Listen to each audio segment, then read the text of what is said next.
چرا با اینکه همه به دنبال سعادت و خوشبختی اند اما بهش نمیرسند؟ مولانا میگه که این همه عالم طلبگار خوشند و از خوش تزویر اندر آتشند.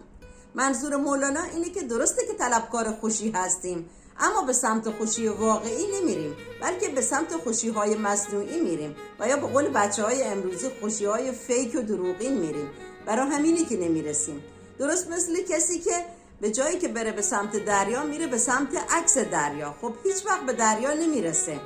و اما خوشی اصلی کجاست و ما باید به کدوم طرف حرکت کنیم که به خوشی اصلی برسیم؟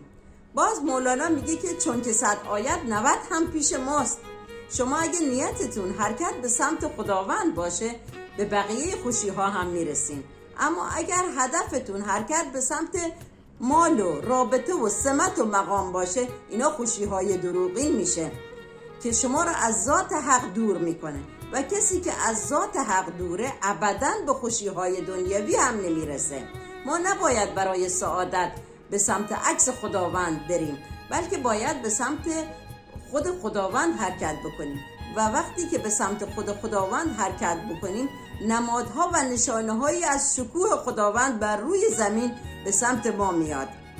باز به قول مولانا ای دوست شکر خوشتر یا آنکه شکر سازد، خوبی قمر بهتر یا آنکه قمر سازد.